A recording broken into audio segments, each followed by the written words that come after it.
Well, good afternoon, everybody, and thank you for joining us for this week's Talent Talk, where we're going to be looking at the diversity and inclusion, some of the major challenges presenting, recruitment and talent acquisition and human resources currently as they are today, and talking about some practical and potential solutions. I'm delighted to be joined by both Silvia Schwark, who is a global HR leader, has got great experience with Arup, Tate & Lyle, Mars, and most recently Digiscal, which was based in the Caribbean, which sounds lovely and not so bit windy there now though.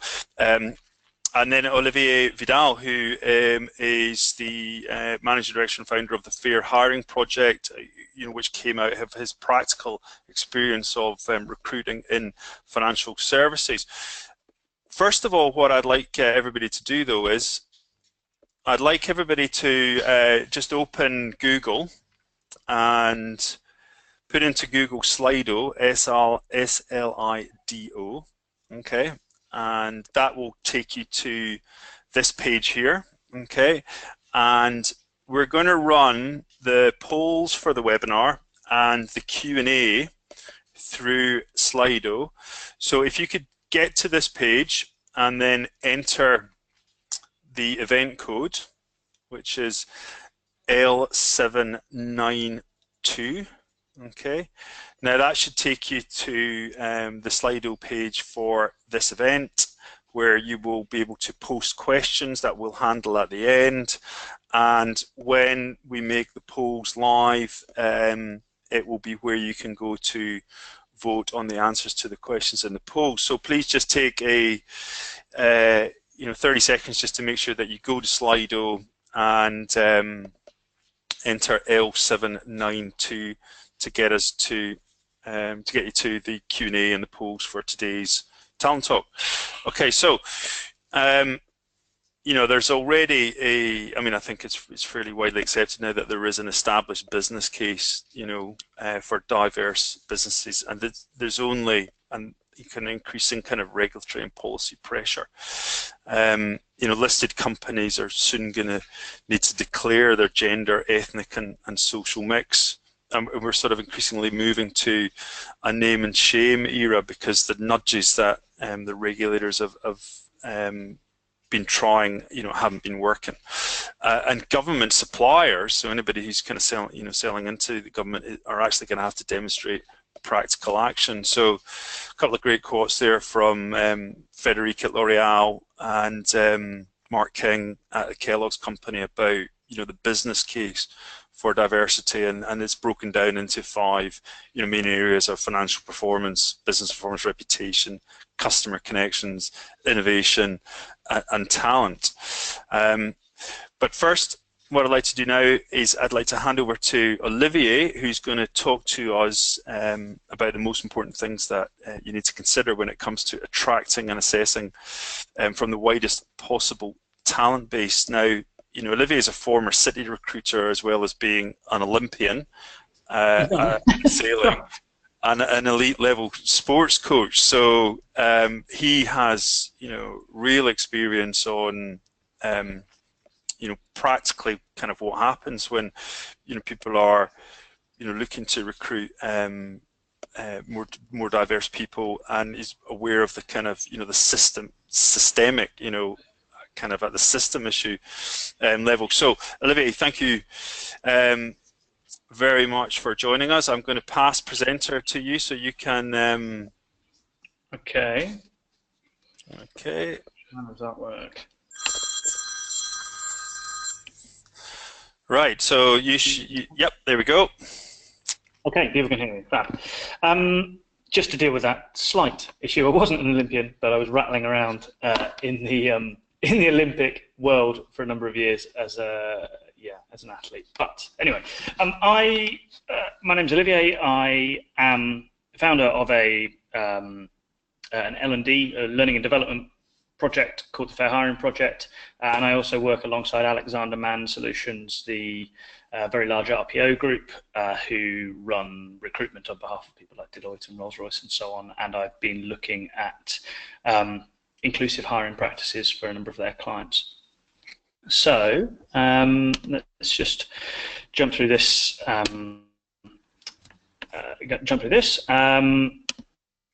What I want to try and talk about is that the traditional remedies to poor workplace diversity or perceived inclusion has some shortfalls, basically, was what I felt, and there's probably a new era coming where people like myself and others begin to look at the systemic problems, systemic biases and barriers that people face to reaching their potential, which aren't to do with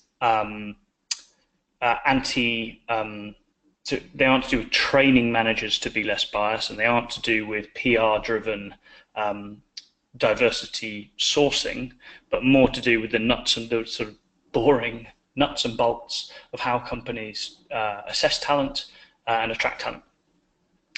What I want to try and talk about without advertising too much is where I saw a gap in the market and why I think it's important that companies pay more attention to the empowerment of candidates. And not just that, but also the support I got from proper diversity experts, so niche diversity experts who knew the challenges of, say, LGBT or BAME or older workers or disabled workers, how much support I got from those niche experts as I began to build this project. So what I've built is an online university, a white label learning and development platform that we sell to large corporates as a tool to support every candidate that they attract, both internally and externally. So if you look at recruitment as a pipeline, what tends to happen is lots and lots of money is spent attracting candidates, but then relatively little is done to ensure that those people perform their best in the interview and selection process and showcase what they can actually offer. There is an assumption that good people are good at the interview process, and that intelligent interviewing will always help people shine, and that was strongly my feeling, was that actually it's much more complicated. If you want to prime and support and get the best from people, you have to take the hand-holding and the almost like the pastoral care of each candidate much more seriously. Before I show anybody what I've created, I just want to talk about the ROI that we think companies can get if they help their candidates and empower their candidates. So one, it's an active way to empower people of lower social capital or lower confidence to be their best and to thrive. You are acting to include difference. So that's one good thing. And the second thing is cost of hire. The interview to offer ratios are dependent on every candidate showing their best selves. If you invest in that area, you will spend less hours, recruiter hours and manager hours and so on wasteful interviews. And also you're helping your recruiters to support candidates in a more efficient way than just ad hoc, which tends to be the norm at the moment. Talent mobility, I think Silvia will end up talking about this, but basically what we've created is a way to empower internal talent to thrive and to be their best in internal talent selection processes. And obviously that has a big ROI in comparison to allowing people to leave. Other thing, candidate experience. At the moment, when people talk about candidate experience in recruitment, they tend to focus on not annoying candidates, so not basically better communication, using bots and so on to communicate, but they're not actually adding any value. What we're trying to do by empowering candidates is give people something that they can take away, and that's not diversity inclusion, but it's just showing that there's a real link. Just treat people well and treat people equally, and you'll hit multiple sort of goals at the same time. And then less related to diversity inclusion, obviously you get happier managers because they will meet more candidates who are better prepared and better engaged and more ready to be authentic about who they are and what they want. So that's kind of the ROI side. what I wanted just also to give a little bit of background. As I said at the beginning, this preference for focusing on hiring manager bias sort of hasn't worked. There's been 10, 15 years of people investing in this area, and it hasn't made meaningful changes. And also, there's lots of sort of quite symbolic attempts to improve diversity and inclusion, whether that's sort of things like LGBT festivals or women returners programs and so on. Whilst they are quite impactful for a short amount of time, it's not actually helping us to fix the system. So what I'm saying, particularly to AMS's clients when I'm consulting with them, is that we need to look at the nitty-gritty systemic elements. Otherwise, as the Cabinet Office has found, in the end, hiring managers still recruit for familiarity, similarity, and what they perceive to be a fit for the industry. So, yeah, think about systems, think about barriers, don't think about individual hiring manager biases. That's sort of the message that we are pushing. What I want to show briefly is what can be done to support candidates. So what we've done here for the Solicitors Regulation Authority is we've basically built a landing, a portal to which every candidate is nudged by the ATS, and it basically says, we value you as a candidate, we want you to be your best, and here is an awful lot of help to make sure that you are your best. And that's not, what we've tried to do is go way beyond standard interview advice, which is maybe about it's quite superficial things like looking people in the eye and shaking hands nicely and so on. This is about building each candidate's self-awareness of what they bring to the business and what they want from the business, so that each interview is actually a quality communication between two people. And if you think, well, that's got nothing to do with diversity and inclusion, you have to remember that minority groups, most people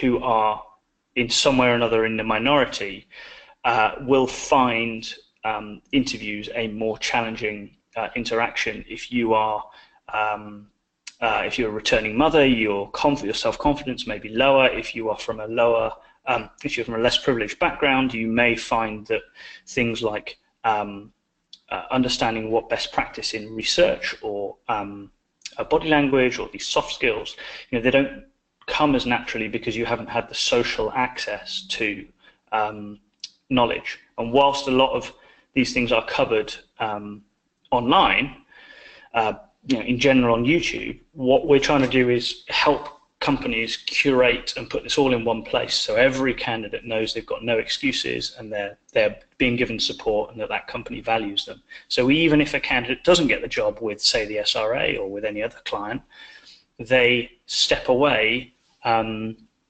feeling valued.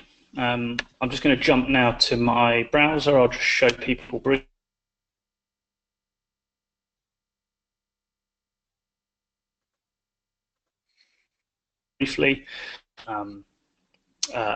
key areas of the interview, and then we've gone into great depth. So things like how do you ask smart questions, communicate your strengths and competencies. That sounds simple if you are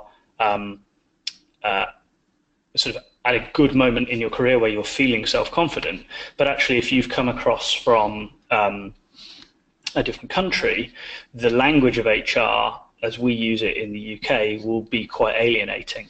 And that's sort of a systemic barrier that has nothing to do with how good you're going to be at your job. And within things like telling, showing leadership, emphasised the need for authenticity, and we've sought out a range of role models who can support candidates and effectively speak their language. So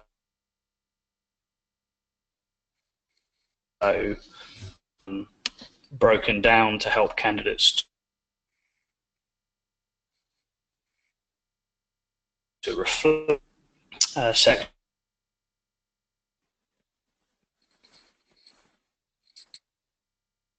within people like Stonewall and others to talk about their private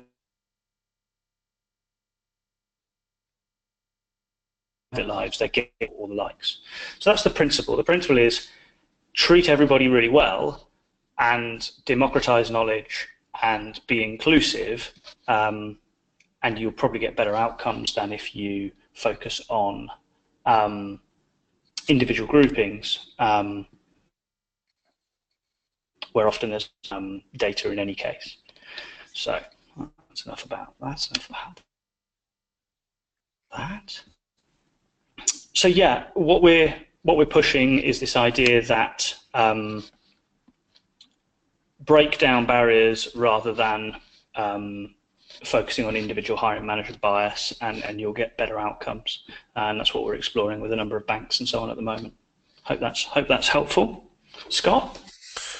Brilliant, thank you. I'm just going to take presenter.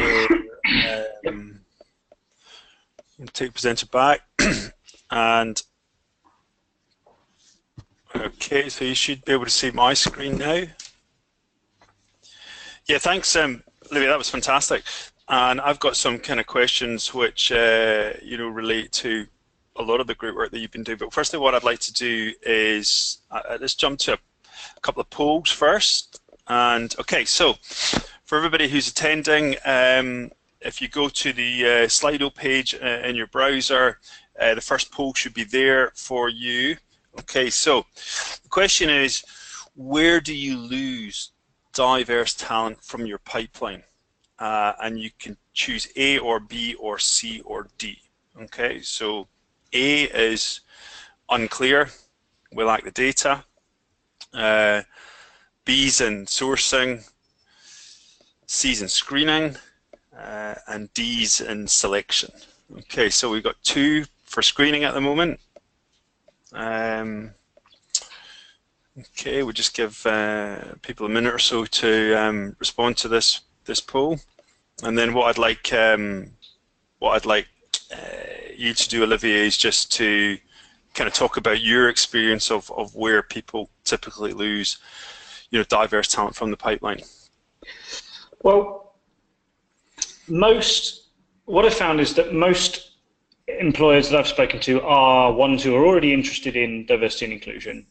They're the ones who've opened their doors initially to us, and most of them have admitted that they don't know very much about the early stage candidates, because asking candidates to submit diversity data at an early stage is a barrier, right? If you talk to the web design and the user experience people, they'll say, as few barriers as possible, as few clicks as possible, be as uninvasive as possible. And so most companies only really know anything about the demographic of the candidates who are reaching the latter stages of their process. That's kind of that's what I've seen, and those that are collecting that earlier data have only done so by offering some level of carrot. So whether that is access to resources, maybe like ours, or whether that is using something like Mystery Applicant or something along those lines to incentivize people to declare. Otherwise, most companies only really know about the back end. But the reports from the Social Mobility Commission and so on say that most graduate recruitment is now quite sophisticated and quite balanced in how people are coming through the system, but later, so lateral recruitment or internal recruitment and so on, there's much less diligence, and so that's where the weighting is going back towards the majority groups. So what you could say is that your experience is that obviously A is important because really, organizations don't have the full picture, but so we don't know whether it is sourcing.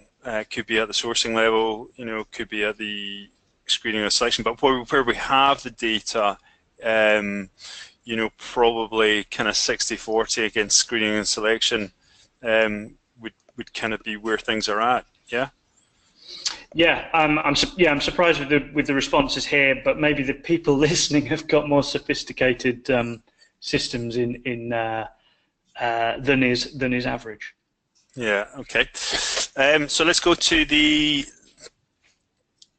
second poll, which is okay. So which of these describes your current candidate experience? So, and choose A, B, or C. So A is we get candidates from many sources with many backgrounds, characteristics, and levels of social capital and self-confidence, but we don't have the time or resources to support them equally, so we just get on with selection.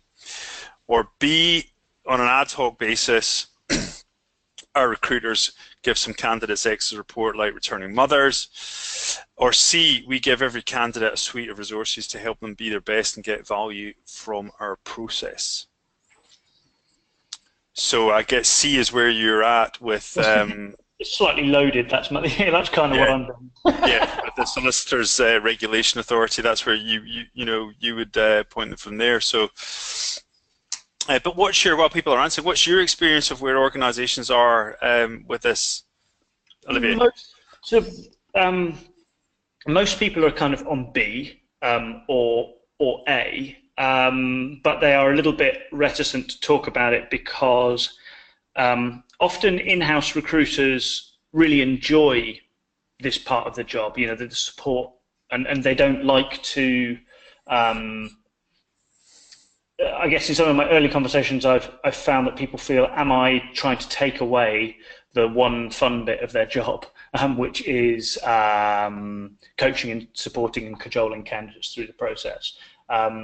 So I found a little bit of defensiveness there because actually people enjoy interacting with candidates. And what I'm trying to say is that we're not trying to take that away, but we are trying to set a minimum standard that works for all sorts of candidates. But many, as well, high volume recruiters are simply on the A. We just got to. There's such a high volume of candidates. There's no way that they can engage getting each candidate past their sort of personal barriers and so on. And then hiring managers are basically assuming that every candidate is quote unquote equal in what they can access, but actually, you've got lots and lots of, say, graduate level coaching companies, and you've got lots of executive coaching companies and so on. So it's basically those with the money or those with the social capital or that sort of insider status who come out on top. And that shouldn't really be a surprise to anyone. Great. So I'm just going to mention to everybody before we jump on to Silvia's pieces that there are so also on Slido is where you can post questions, which we'll come to at the Q&A at the end. We've already got I think there's 4 there already. So if you like any of those, you just like those ones, and they'll automatically rise to the top. But please post questions in the questions part of Slido. Okay, so now I'd like to welcome Silvia. Okay, Silvia Schwark. So Silvia's going to share some very practical HR and recruitment perspectives from her broad experience with Arup and Tate and Lyle and Mars, and most recently Digicel, where she was led a business transformation project in the Caribbean and Jamaica. So Silvia, thanks very much for joining us, and over to you. Thanks very much, Scott, and hello everybody. I just learned last night, let me share that with you up front, I just learned last night that I am speaking today, so please accept my apologies that I didn't bring any charts.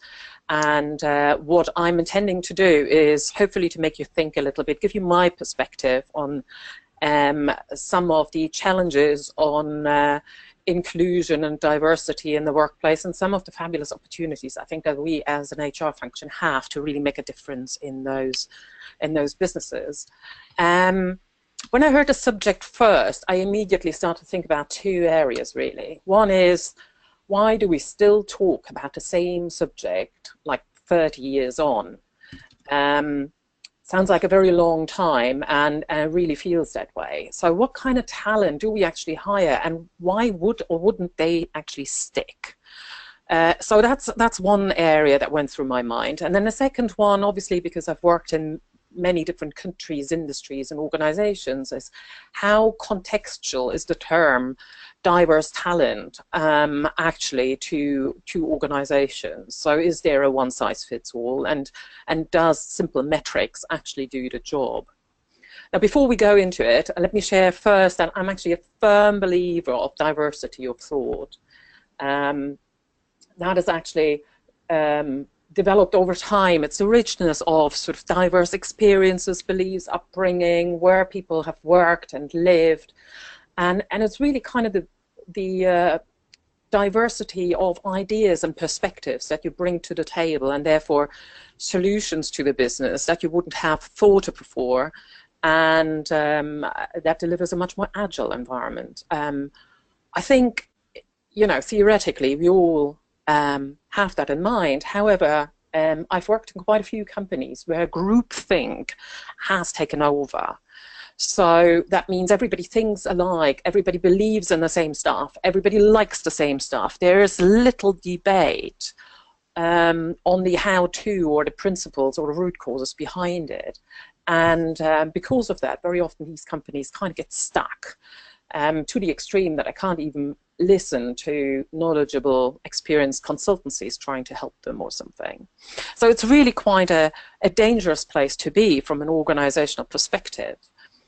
I've equally worked in a company that embraced diversity of thought, brainstorming, listening to everybody, and really that was celebrated every day. And what that did, and living that, it's the amazing can-do energy that is released into the organization, and everybody kind of chips in at a time of need, and it almost feels like everybody's owning that company. So I've been in both places, and it's amazing to see the contrast. Now, when we actually think about the first area, the first thought that I had, why do we still talk about this 30 years later? I actually think we agree that the pressure at the workplace is as high as it probably never has been before. Burnout, organizational mental health, all these subjects suddenly have found their way onto our HR's agenda pretty recently, and this is for very, very good reasons. Now, when you think of that context, we therefore are in times of great pressure on us as humans. And how do humans react? And what they do and need in times of pressure, we need stability, we need to simplify our environment, and we create our own version of clarity. And therefore we go back to what we know. We don't explore, we don't take risks, we really stick to an environment that we can control and we kind of know and feel safe within. That also means, from a people point of view, we surround ourselves with trusted people, with people who we know or who are alike us. I don't have to mention Malcolm Gladwell's Blink, which hopefully opened the eyes to everybody. But actually what I see is a heightened sense of that risk averseness everywhere in the business right now. When you then translate that, what that means for our people agenda, well, from my perspective, an awful lot. I see that risk averseness going on, and it's increasing year in year. When you think about new talent, it doesn't always have to just look the same and be the same, like Olivier said. It also has to come from the same industry, from the same cultural background, has to have done a similar job before. Ideally, the person comes from one's own network. And we just want to try and avoid that sort of another unknown, another area where we would have to invest energy, be it emotionally, a certain adaptation, or we have to invest time in induction. So that's what I see going on. And because of that, I think we are in the place where, you know, simply metrics does make a difference. So, Scott, could we put up the poll in that context? Is that possible? Fabulous. So what I'm curious to learn from you guys is what diversity metrics do you have in place within the recruitment area? And you see some of the options there that I thought I cluster together. Yeah, the key one with this poll is that you can select all that are relevant. So it's not one or the other. It's you just select all that are relevant. Yeah, we see passport and gender. Fabulous. So there is actually quite a broad range. That's great. Another poll that I sadly couldn't put forward is obviously we have quite a challenge. I see it moving. I'll come back to the poll data in a second. Where actually we can do a bit in the UK, but when you are working in a global company, being able to collect a broad range of data becomes very, very tricky. And with GDPR at our doorstep, again, it will be quite tricky over here as well. I think we are, yeah, gender and passport, that's generally what I see coming through as the indicators for how diverse we are in an organization. Thank you very much, everyone, for taking the poll. I appreciate it. Yeah, I do want to ask you something while the poll stats are up here, because you know, we've talked previously, Silvia, about this area and metrics, and one of the key challenges that you've mentioned is that actually maybe some of the metrics that you need to gather in terms of to get the real picture of how you're progressing against your diversity objectives are you're not allowed to, by law, gather them. That's right. A sort of cart and horse. I mean, can you expand on that? Yes, surely I can. I mean, during a recruitment, it is in most countries on an anonymous basis still legal to ask all these questions that we have here. However, you cannot identify a person with all of these trigger points. Therefore, when it then comes to in-house development, it becomes much more tricky to actually ring-fence your diverse talent population from any of these metric opportunities you have. So being able to put a clear gender against a specific person and being able to report on it demands you, if you follow the law, demands you to ask that person every time you want to do a report. In many of the European countries, it is illegal to ask for religion, belief, and capture that as part of your HRIS system when you are in the US. So therefore, when you then are trying to nurture that talent that you have recruited in, it becomes almost impossible to have stats on it and to steer it centrally. You have to kind of find your tricks around that to still be able to do it. Yeah, so I was going to ask you practically. I mean, we can't expect the regulators to change any time in the near future. So that leaves us with if you really need to improve a lot in this area, what are the sort of tricks, or not tricks, but tips or workarounds that you've come across? Yeah, for instance, internally,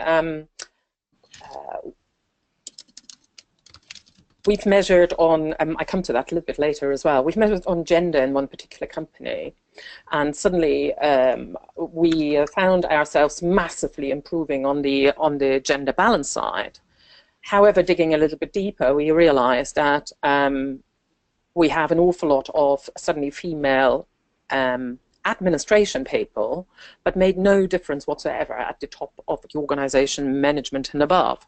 So it was a compliance, a tick in the box exercise that actually is quite meaningless. So it's really sort of delve in, choose any of these indicators, use them as indicators rather than as the truth of what really is going on in the organization. Gender is generally the easiest one to choose.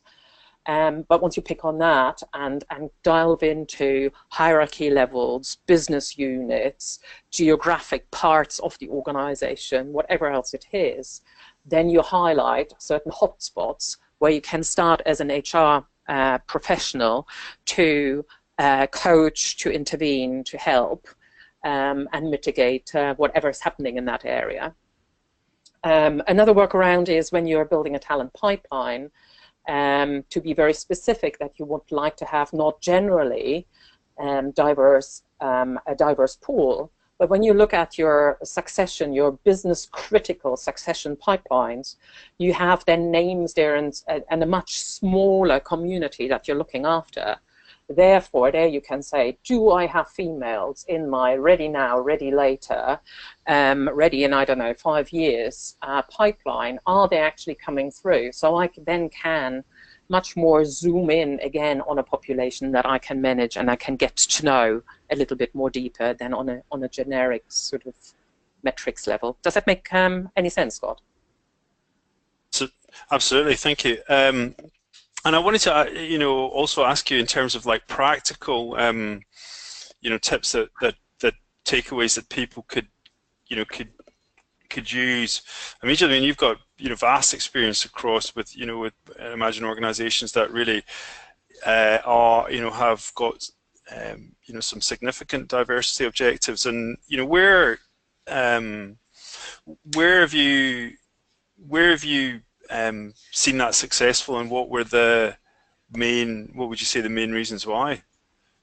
Yeah, well, I actually believe, as I said, when you look at that bias, at that pressure, at that risk adverseness, I actually believe HR, we are part of the problem, right? We behave exactly in the same way. We're humans too. So I actually believe we as HR have a trigger role to play in this. We need to become really good facilitators. We need to become role models. We need to become challengers, and we need to become enablers. And all at the same time to really become those change agents in the organization. So we also, once you have done all that, right, bringing in the right people, we then have to create an environment where those who we just brought in, those new diverse talents, they actually can enjoy themselves to be there. They can thrive and they develop. I think as HR, we are custodians of culture and custodians of what environment we create. Hopefully, not very many organizations still look at HR as an admin function. Yes, we have to get our house in order and make sure personnel and administrations are sorted out in a correct manner. However, I think the real added value for us becomes much more of having these change agent conversations where we see that things don't go in the right way and the attitude is not quite there. And that's a very, very challenging role. And obviously it's easiest when that is helped from above, right? So if the board has the right attitude, if the board is putting things in place, if the board plays as part of the 30% club that Olivier talked about earlier, well, then it's easier for us as an HR professional to tap into that energy, into that strategy, and drive it together with them. However, I think what doesn't help is to hit line managers over the head and demand legal compliance or put pressure on them to complete certain metrics. It doesn't stick. It's not real, right? We then get into a situation where the manager says, yeah, I take that person, go away. And then as soon as the person starts in the organization, you then have the organ rejection. And it's almost like reinforcing then the quote that this kind of talent is not what we need in this organization. They cannot be successful. So, it's almost reinforcing what you're trying to break. So I think we have to be clever about what we're doing there. And a question really kind of in terms of, this is for both of you, is so, obviously the resources and the approach that Olivier brings at the Fair Hiring Project, can support kind of like a system stroke process change. But Olivier, do you see that is, normally of most interest to HR or to talent acquisition? If I knew that, I'd be richer. Honestly, when I speak to clients, I often struggle to identify whether that's in one person or whether that's in a committee, where people are trying to align diversity and resourcing and talent agendas. Sometimes that's up at an HRD level, and sometimes you have a closer relationship between D&I and talent acquisition people. It really is very case by case. It doesn't seem to be a fixed and agreed model between companies. One of our problems with my sales process and naivety of starting a business has been that those are often separated budgets, and diversity and inclusion tends to be about internal networks, internal events, and so on. So it's about the staff rather than the talent pipeline. And so, yeah, it's been a challenge for me. There's no doubt about it that those have been siloed, and that makes it rather hard to start to provide a fix. I have to 100% agree, absolutely. So the more you can make it broader, the more you can actually track in a focused way, track the candidates who came in and come through. I've seen the biggest impact internally when we had mentoring, real meaningful mentoring going on, when we had business leaders standing up and talking about the quality of their talent pipeline rather than HR doing the stats job. It's when ownership is really truly transferred and people are held accountable for it. That's when I've seen most of the difference. Yeah, I've got it, and this might kind of tie back to your mention about Malcolm Gladwell, and this book Blink. I've got a old friend of mine who's pretty senior at Google, and he said to me once, he said, the thing about the teacher at Google is that A-class people hire A+ people. Yeah. And they don't have the fear, Yeah. So, and I guess what he means by A+ people is people that are the people that they're looking for, and they're very diverse in terms of where they come from and their etc. So yeah, so we kind of interrupted a bit of your talk, Silvia. So back to you and the other points that you wanted to continue with. Yeah, good conversation. I'm curious as well what questions attendees have. So please do me a favor and put them into Slido so we can pick them up as we go along, as we want to make this meaningful to you guys. So another wonderful impact is when you have diversity at the board, right? Boards are often a little bit older, more experienced, and there is an amazing stats that more than 50% have a hearing problem, just to give you a little snippet. Yet no one is wearing hearing aids because it's seen as a sign of weakness. So when I heard that first, I just kind of chuckled in the corner, thinking I'm talking to this group of people, and I imagined that half of them can't actually hear me, which is interesting in this day and age, let's put it that way. So there is a wonderful organization like Olivier, like this lady, Kate Headley of the Clear Company, who starts working with boards and are talking about their role as role model.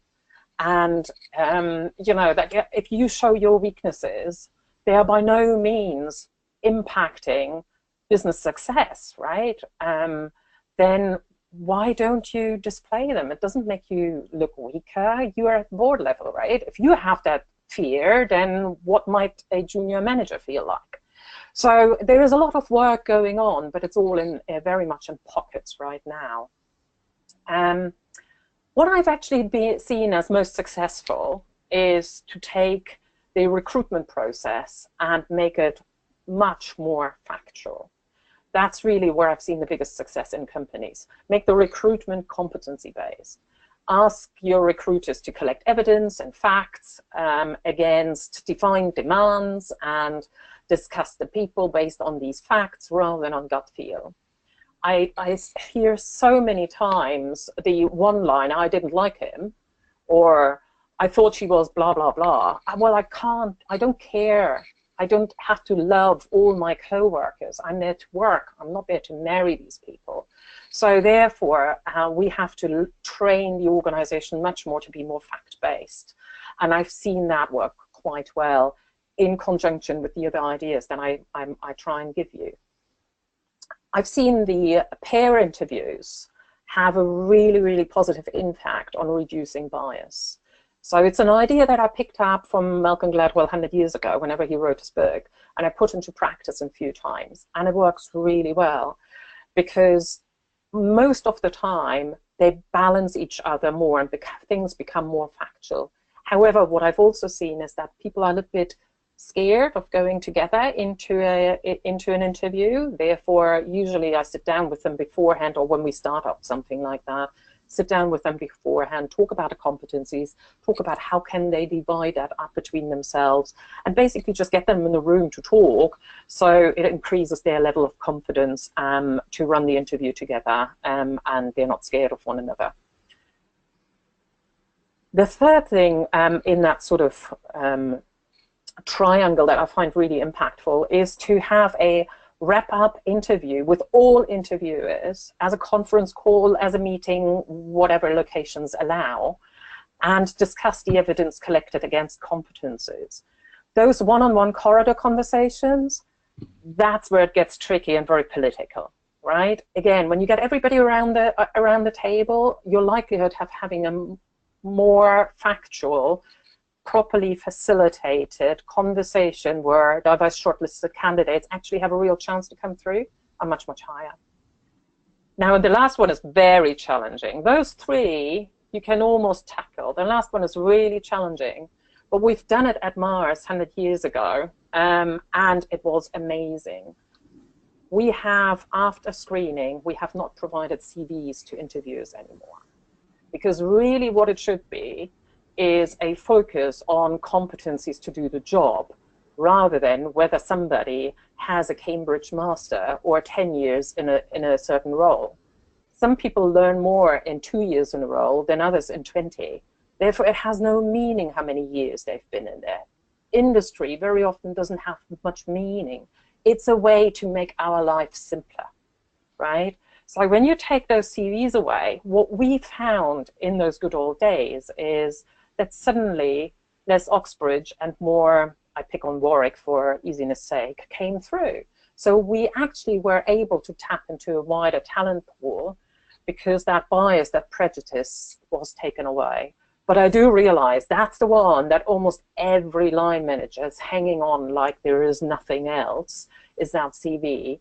And then you end up in an interview where you talk through your CV rather than anything else. Okay, so these are some tips how you can move on and trying to get it more factual and being more inclusive and broader in your recruitment process. Having said that, the real challenge for me personally, I actually believe we can deal with that. The bigger challenge for me is once these people are in-house, how are you then developing them? Okay. I've already talked about, sorry, going through my script and scribbles of thoughts here, I've already talked about the admin females shooting up. I've already talked about the 30% club. And where am I going next? Yeah, contextual talent. Now that's an interesting one. When you look at my last year in the Caribbean, diverse talent means local senior talent. It doesn't mean female, it doesn't mean, you know, different beliefs. It just simply means local senior talent. This is where governments put the focus. This is where, you know, they want to have less expats, less dependency, and less what they call brain drain. There's a massive brain drain going on in the Caribbean where everybody who is capable is leaving to go somewhere else. And they don't return very often. However, if you put focus on finding local talent, there's brilliant local talent available. However, as most of these guys are returners from somewhere around the world, they want to be paid at par with what the Western world is paying. Some companies actually don't want to do that. So your challenge is actually a different one. There is a debate about local talent availability, but really what you're having is a commercial conversation about what do I want to pay, what kind of tranche of people. So it's been a really interesting learning experience for me over the last year to sort of tap into that region and understanding what diverse talent means over there. In another company where I worked, engineers were absolutely crucial to everything they do. And we hired engineers at entry level after university. We had a really good gender diversity rate early on, and they came from broad locations, broad backgrounds, and worked really, really well. However, looking at the data, we realized that after about 3 to 5 years, something has changed, and we lost all female engineers. And some of the reasons that we then dug out is that there were no role models. It was a really tough environment where stigma, bias, and the boys' club was really strong, so you had to fight that every day. You had to prove yourself every day, double, triple the amount that a male engineer had to do, and was really unpleasant conditions. So these guys just opted out. They just simply didn't want to be there anymore. So changing some of these in a program then really, and put a close eye on that cohort, then really moved the needle for that particular organization. So I think what I want to get across is sadly, there is no one size fits all, and you have to really put a very broad hat on, dig around your data, and sniff around where you have the right attitude of leaders and the right capability in the organization to make them thrive.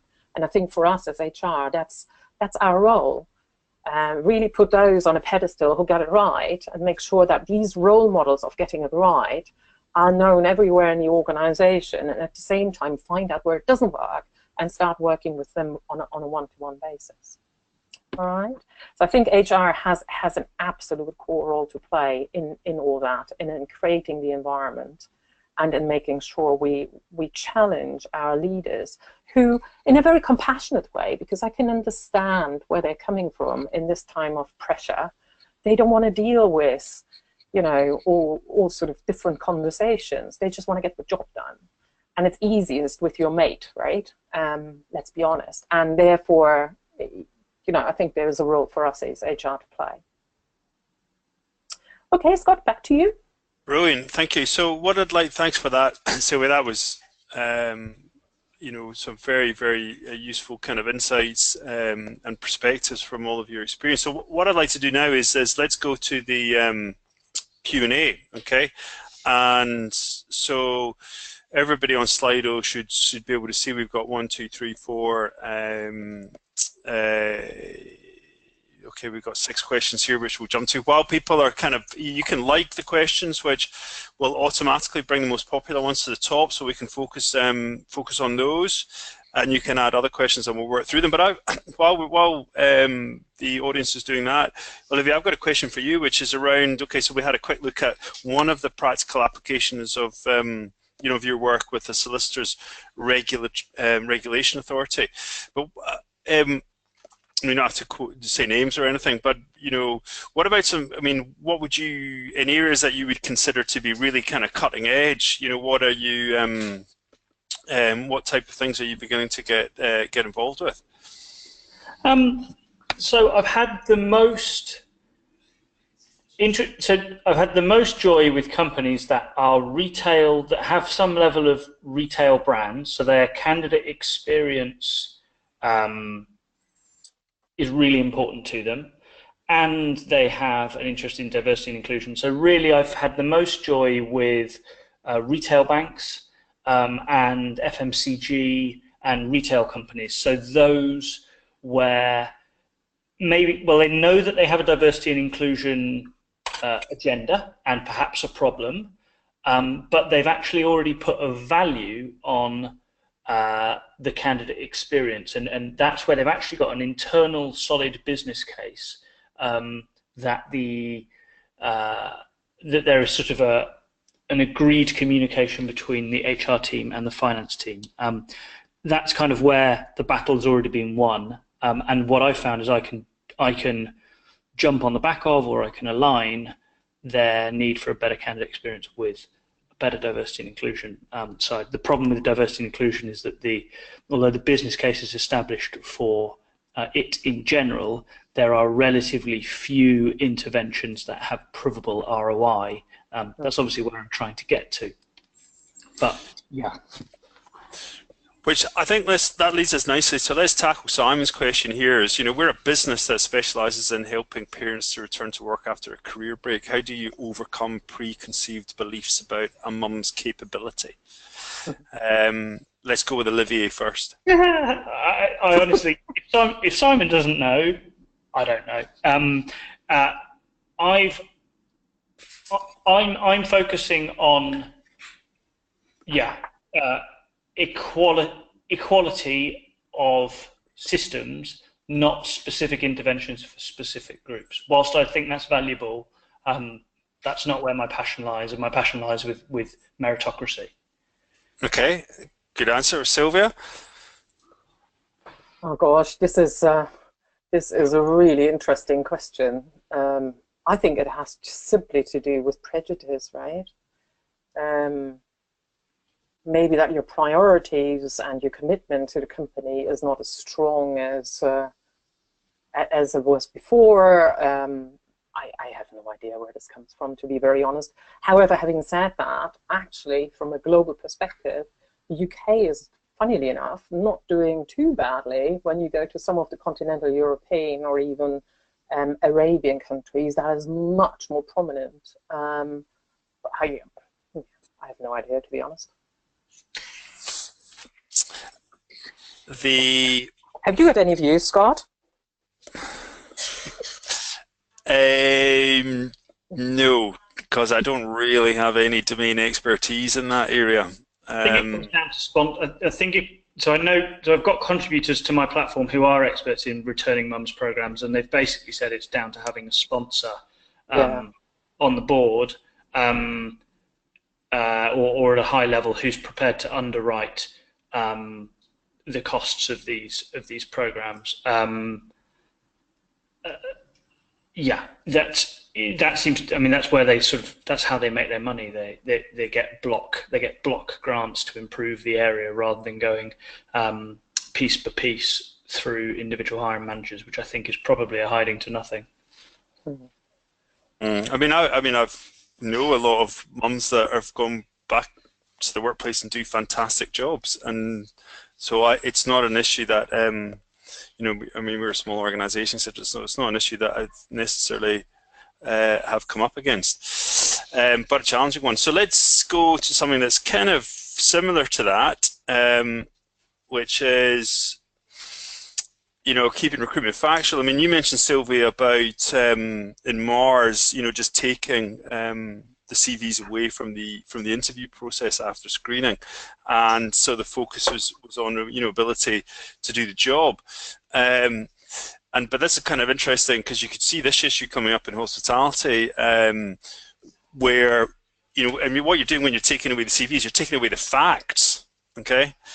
And so I guess this question would be, let's start with Silvia. Keeping recruitment factual, how do you apply to the hospitality industry where non-factual data plays a major role, attitude, behaviour, etc.? Well, I think you can actually find that out during an interview. So taking the CV away is just one way of actually focusing the conversation about competencies, and there are very clearly defined demands, not only towards can you put a P&L together, or how do you recruit a person as a clear professional capability, but how do you influence? Talk me through a case where you had to influence senior management, and as they talk you through, you can collect facts and evidence whether their attitude and behaviors and their way of thinking is appropriate for this particular job and at the particular level of the job. So yes, you will get that as part of it. You will also find in interviews that I'm doing, I'm always checking motivation. So why does somebody want to have a certain job? As that is absolutely crucial, whether they actually want to be in this company and why. So why are we talking? It doesn't prevent you from checking those kind of things. You just make sure that as part of your interview script, you try and get a comprehensive insight on the person you have in front of you, rather than on his best mates or his consultant's way of writing his CV. I think that's the difference. So that could be a great tip here is, is remove CVs from the interview stage. Well, certainly at the earlier stages. Later on, once that person has gone further, you might reintroduce it and dig deeper. But I don't know how many people found themselves in interviews where you talk through your CV and they just go, how many years were you as an FD? Well, to me, that doesn't have any value whatsoever. If you were 5 years in an FD role, well, that might be by luck, or you might have transformed the whole organization. But yet, these kind of data is what we're using to make decisions on who's joining us. And I think there is another layer to capability, which is talking much more about, have people internalized? Are people able to drive? Are people really understanding their function? And that's by talking through in depth about certain cases rather than about the years in a certain role. Right, fantastic. So let's move to, so we're going to do one last question, and we're going to do the one that has been got a vote for. So what are the best diversity metrics used for internal talent? Silvia, let's start with you. Put me on a spot. Well, as I said, it's hard in the legal environment, particularly when you look at it globally. And it was actually a poll question that I wanted to ask people.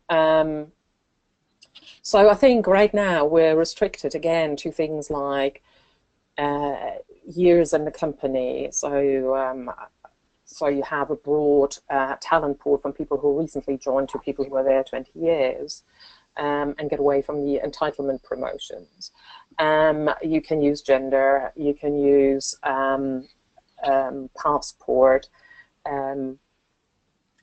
you can use a number of promotions over time. It probably depends very much, from my perspective, it depends very much on the company's strategy, what you want to focus in and what you want to use to really be relevant to make a difference to your leadership and to your company. So I don't think there is a one-size-fits-all. Understand the company in depth, and then look for it at the right level of granularity. Maybe you don't need to look at the whole company, but one particular strategic business unit that is crucial to your strategy. When you're growing, you want to have a lot of general talent coming through. When you're growing in Asia, you might want to look at talent that you're training up in Europe to go there. Well, it would make sense they have an Asian background or an Asian experience. Or how do you develop all that? Fantastic. Olivier, anything to add on a closing note? Yeah, I mean, what I'd say is, and in the UK, I think you can only really ask about the 7 protected characteristics, and I think those are well set out in Charlotte Sweeney's book called Creating Inclusive Cultures, which she wrote with one of the EY directors. I'd encourage people to check that out. But what I would say from my conversation with high-level D&I experts is that whilst it's true that only things that get measured get changed, the reality of diversity is that it's bloody complicated, and the experience of a white gay man may be completely different to that of his black gay colleague.